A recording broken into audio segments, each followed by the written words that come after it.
उसके बाद पुण्यात्माओं परमात्मा कहते हैं, शेख फरीद जैसा तप नहीं, मेरा वाल्मीकि जैसा जप नहीं। शेख फरीद जिसकी कहानी परमात्मा ने बताई, 12 वर्ष तक उल्टा जो है कुएं में वो लटका रहा परमात्मा जी की प्राप्ति के लिए, और 12 वर्ष में केवल उसने 50 किलो अनाज खाया। सोचिए हम कहाँ हैं उन आत्माओं की तुलना में परमात्मा प्राप्ति के इस मार्ग में। हमने कितना समर्पित होना पड़ेगा परमपिता परमेश्वर को, जबकि आज तो हमने ऐसा कोई तप भी नहीं करना। परमात्मा ने हमें बहुत ही सहज मार्ग दे दिया।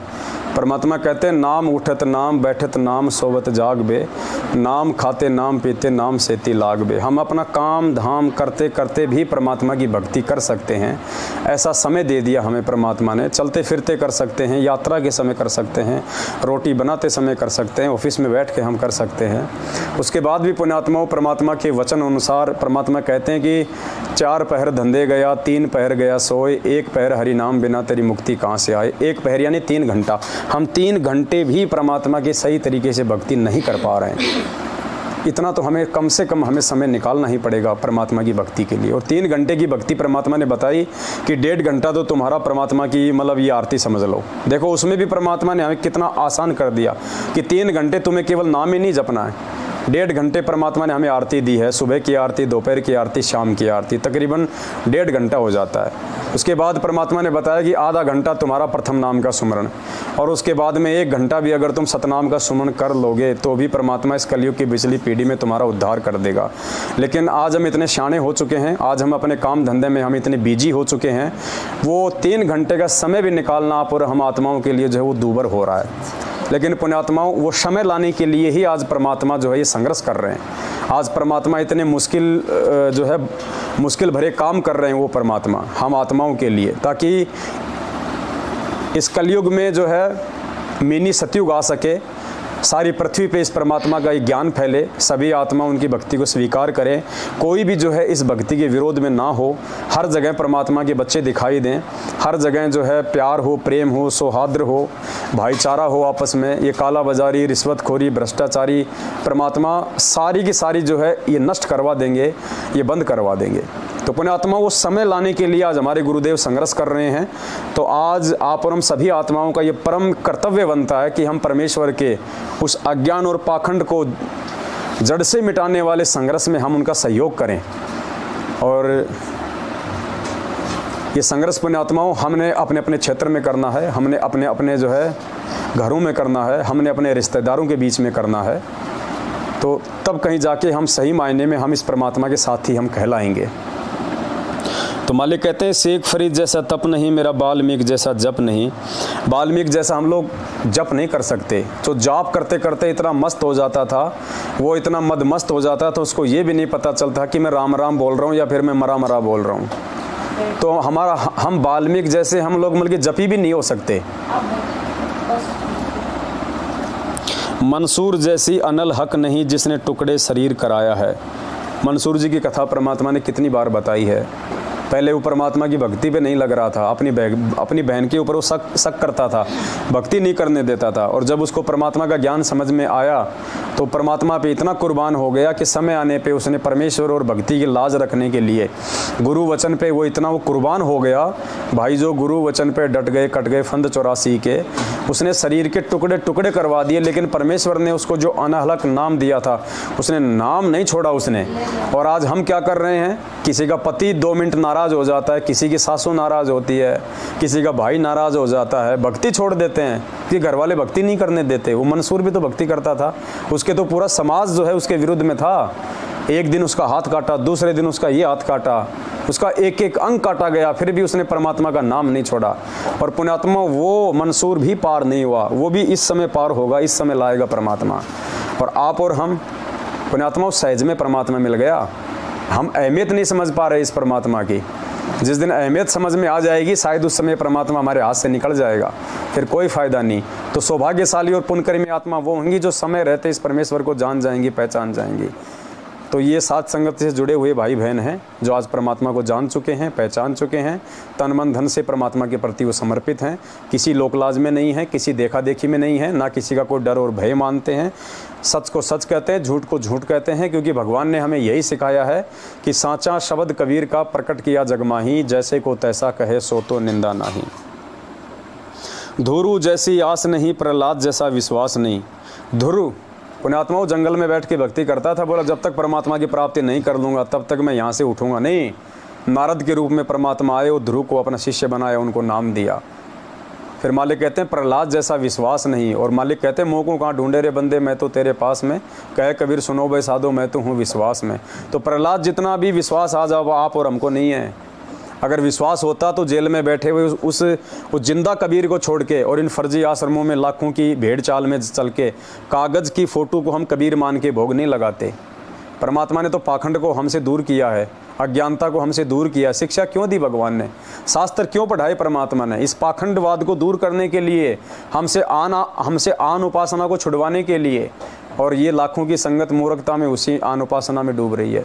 एक कागज़ के टुकड़े को भगवान मान रही है। अरे कागज़ का टुकड़ा भी भगवान मांगना है तो जिंदा कबीर को मानो, सतगुरु रामपाल जी भगवान की फ़ोटो को भोग लगाओ, ना कि उस दाढ़ी मूंछ वाली काल्पनिक फ़ोटो को जिसका रूप काल भगवान बना सकता है।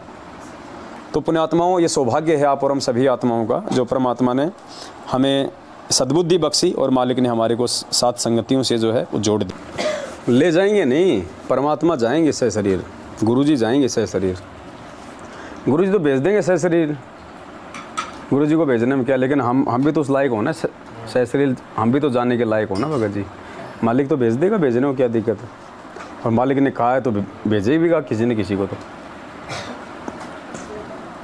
सह शरीर जाओगे तो परमात्मा ने भेजेगा। परमात्मा भैया कुछ ऐसे उदाहरण पेश करके जाएगा परमात्मा, ताकि आने वाली पीढ़ियों को फिर मतलब विश्वास बने कि भाई वो परमात्मा थे। जैसे आज गरीबदास जी को कहते हैं कि वो परमात्मा थे, उस समय नहीं मानते थे, इतने चमत्कार किए फिर भी।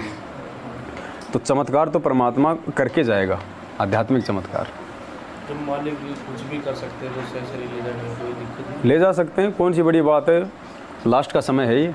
लेके भी जा सकते हैं, लेकिन लेके उसी को जाएंगे जो माँ बेवकूफ़ी है जो रक्तदान कर रहे, देह दान कर रहे।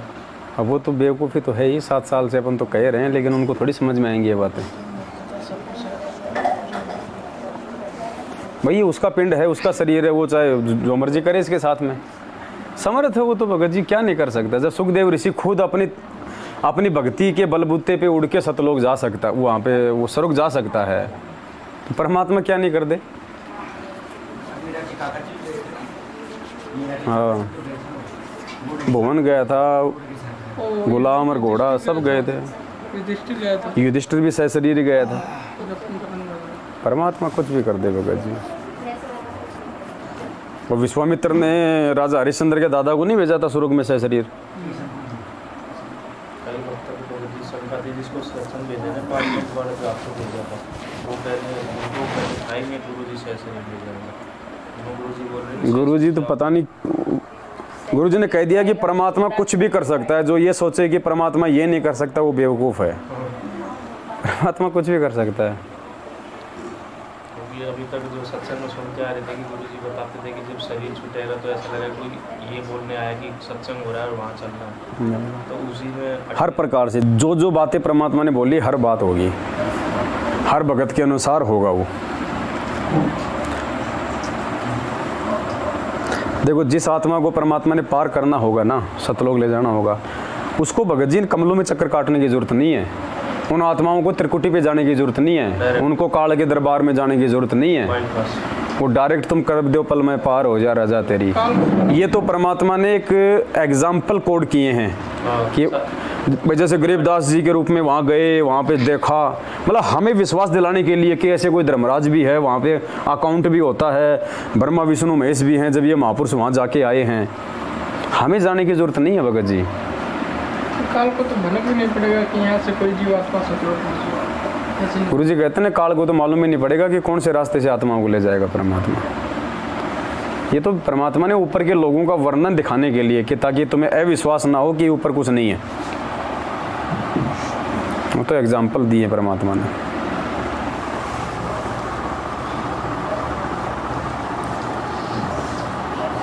फिर देखो परमात्मा ने कहा कि रंका बंका जैसा त्याग नहीं, मेरा बाजीद जैसा बैराग नहीं।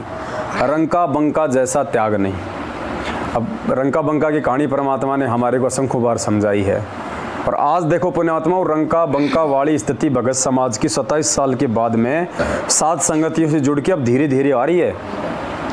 जब रंका और बंका इतने वो निर्धन थे, वो इतने गरीब थे, 2 टाइम की रोटी भी समझो बड़ी मुश्किल से वो जंगल से लकड़ियाँ तोड़ तोड़ के बेच के अपना जुगाड़ करते थे, और नामदेव जी उनके पास में आते जाते रहते थे। तो एक दिन नामदेव जी ने कहा कि महाराज ये बहुत ज़्यादा गरीब हैं और हो सकता है शर्मा शर्मी के कारण आपसे धन नहीं मांग रहे, आप इनको थोड़ा सा धन दे दो।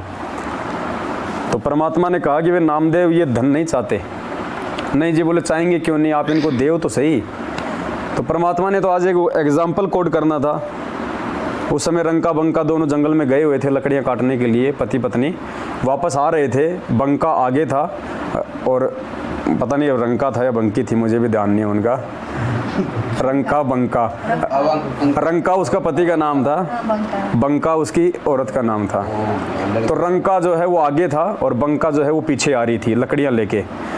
तो आगे चल के एक जो रास्ता था, उस रास्ते में नामदेव जी और कबीर परमात्मा एक पेड़ की ओट में छुप गए, और कबीर परमात्मा ने सोने के गहने डाल दिए रास्ते में कि भाई देख वैसे तो ये लेंगे नहीं। तो नामदेव ने कहा कि महाराज आप रास्ते में डाल दो, ये ले लेंगे। क्योंकि अब कहते नामदेव पार हो गया, कहाँ से पार हो जाएगा। तो जैसे वो आ रहे थे उधर से, तो गुरुजी ने बताया कि रंका आगे चल रहा था। तो रंका ने देखा कि सामने जो है सोने के जेवर पड़े हुए हैं, और उसने सोचा कि औरत का जो मन है वो सोने के ऊपर बहुत ज़्यादा होता है, आभूषणों के ऊपर। तो उसने सोचा कि कहीं ये अपनी नीयत ना डिगाले और कहीं इसकी आस्था जो है मतलब बिगड़ ना जाए, कहीं अपनी भक्ति का नाश ना कर ले। ये विचार करने की बात है ये। तो रंका ने अपने पैर से मिट्टी उनके ऊपर डालनी चाहिए। अब उसने भी देख लिया, वो भी तब तक नज़दीक आ गई। तो बंका क्या बोलती है कि जी चलो चलो आगे, मिट्टी पे मिट्टी मत डालो, चलो चलो आगे। तो पुण्यात्माओं, ऐसा त्याग, ऐसा बैराग आज देख लो क्या हो रहा है सात संगतियों में। इतना चिल्लाता है दास और ऐसी ऐसी बातें बताता है कि परमात्मा ने वैश्या की संज्ञा दी है। वैश्या की संज्ञा ये आडंबर करने वाली माता बहनों को, ये सोने चांदी के आभूषण पहनने वाली माता बहनों को परमात्मा ने वैश्या तक की संज्ञा दी है। कहानी बता के कि पहले ये आडंबर, ये नाटक गैर पुरुषों को रिझाने के लिए वो कोठे पे बैठी हुई औरतें किया करती थी, हार श्रृंगार ये। तो आज सौभाग्य है परमात्मा का कि 90% माता बहनों ने तो ये सोना चांदी को छोड़ दिया है पहनना सात संगतियों में। और भगत जी एक बार दिखाना सभी माता बहनों को, देखे यहाँ आप सभी भाई बहन देखिएगा, यहाँ पे 9-10 माता बहनें हैं, ना किसी के कान में कुछ मिलेगा, ना किसी के नाक में कुछ मिलेगा। आप देख सकते हैं, एक एक माता बहनों को जूम करके दिखाओ। तो पुण्यात्माओं, ये ज्ञान का असर है, ये बिजली पीढ़ी का समय आ गया। अब परमात्मा का वचन फलेगा और सात संगतियों के माध्यम से ही परमात्मा सबको निर्मल करेगा, परमात्मा सबको उज्जवल करेगा। सब परमेश्वर के मार्ग पे चलेंगी, सब परमात्मा के वचन को मानेंगी। जब हमारे गुरुदेव भगवान ने कह दिया कि सोना तो अपने घर में भी नहीं रखना चाहिए, पहनना तो बहुत दूर की बात है, खाम खाई होती सिर का दर्द है, तो हम तो भगवान के वचन को मानेंगे तभी तो हम भगत कहलाएंगे। भाई जो गुरु वचन पे डट गए कट गए फंद 84 के। तो जितने भी 8-10 माता बहनें हैं, देख लो आप, किसी ने भी कुछ नहीं पहन रखा यहाँ पे। तो पुण्यात्मा, ये असर होता है सात संगति का। और जहाँ पे ऐसी सात संगति होती है वहाँ परमात्मा विशेष रूप से विराजमान होते हैं सूक्ष्म रूप में। उस मालिक की विशेष मेहर होती है फिर ऐसी आत्माओं पे, वरना ऐसा हो नहीं सकता। औरतों का तो गहना बहुत ज़्यादा प्रिय होता है, इसलिए तो परमात्मा ने ये सोना चांदी के आभूषण जो है ये पहनना जो है वो दूर किया है। परमात्मा ये आस्था चेक करेगा अपनी आत्माओं की कि अभी भी इनकी आस्था मेरे में है, मेरी भक्ति में है, या फिर सोने चांदी के अंदर है। कोई भी माता बहन आपको ऐसी नहीं मिलेगी जिन्होंने कोई भी सोना चांदी का कोई आभूषण यहाँ पे पहना हुआ हो। और अभी जो अलवर की सात संगति थी, वहाँ पे कुछ माता बहनें वहाँ पे सोना वगैरह पहन के आई थी, तो दास ने सबके सामने वहाँ पे यही शब्द कह दिए थे कि परमात्मा ने वैश्या की संज्ञा दी है। भाई जो माता बहनें ये आडंबर करती हैं, ये ज्ञान समझने के बाद भी आज भी यदि हम परमात्मा के वचन को फॉलो नहीं करेंगे, अपने मोक्ष के लिए यदि हम इतने जागरूक नहीं होंगे। अरे एक बात बताओ, जब परमात्मा ने हमें जो ओरिजिनल जो गहने दिए जो पहनने के लिए इस आत्मा के ऊपर, शील संतोष विवेक दया क्षमा, ये हम कब पहनेंगे? ये परमात्मा उस समय पहनाएगा जब हम ये नकली आभूषण पहनना छोड़ेंगे। अभी हम नकली आभूषण पहनना ही नहीं छोड़ रहे तो परमात्मा वाले तो पहनना बहुत दूर की बात है।